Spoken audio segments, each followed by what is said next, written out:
Hi, hello friends, welcome back to the Prime Content YouTube channel. వాతావరణ శాఖ కీలక update ఇచ్చింది. మరో తుఫాను ముప్పు పొంచి ఉంది. మొంతా తుఫాను మిగిల్చిన నష్టం నుంచి కోలుకోకముందే మరో తుఫాను దూసుకొస్తుంది. తెలుగు రాష్ట్రాల్లో వాతావరణంలో అనూహ్య మార్పులు కనిపిస్తున్నాయి. చలిగాలుల తీవ్రత పెరిగింది. ఇదే సమయంలో వాతావరణ శాఖ తాజా అంచనాలను వెల్లడించింది. గిరిజన ప్రాంతాల్లో తెలంగాణలోని పలు జిల్లాల్లో రానున్న 10 రోజుల్లో చలి తీవ్రత పెరుగుతుందని హెచ్చరించింది. వాతావరణ శాఖ మరో తుఫాను పైన అప్రమత్తం చేసింది.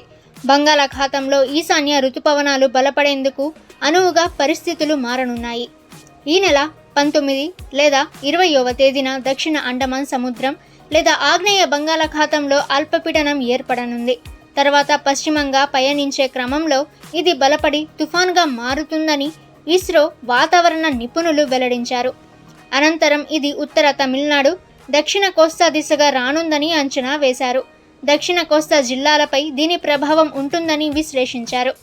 దీనికంటే ముందుగా మరో 4-5 రోజుల్లో శ్రీలంక సమీపంలో అల్పపీడనం ఒకటి ఏర్పడి దక్షిణ తమిళనాడు దిశగా వస్తున్నట్టు వాతావరణ మోడళ్లు అంచనా వేస్తున్నాయి. రానున్న 2-3 రోజులు రాష్ట్రంలో అక్కడక్కడ వర్షాలు కురిసి ఆ తర్వాత వాతావరణం పొడిగా ఉంటుందని భారత వాతావరణ శాఖ అంచనా వేస్తుంది. ఇక తెలుగు రాష్ట్రాల్లో చలి తీవ్రత పెరుగుతుంది. దక్షిణ భారతంపైకి చలిగాలులు వీస్తుండటంతో కోస్తా, రాయలసీమల్లో చలి తీవ్రత పెరిగినట్లు వెల్లడించారు.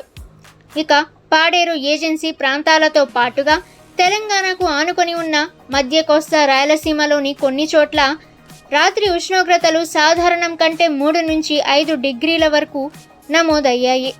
ఇక వాయువ్య మధ్య ఉత్తర భారతంలో కొనసాగుతున్న చలి ప్రభావంతో రాష్ట్రంలోని పలు చోట్ల చలిగాలులు కొనసాగుతున్నాయని ఐఎండీ తెలిపింది.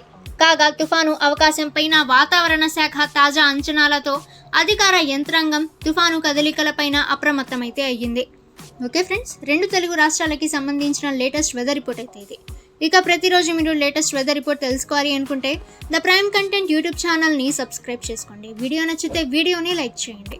ఈ సమాచారాన్ని మీ ఫ్రెండ్స్ అండ్ ఫ్యామిలీ అందరికీ కూడా షేర్ చేయండి. నెక్స్ట్ వీడియోలో కలుసుకుందాము.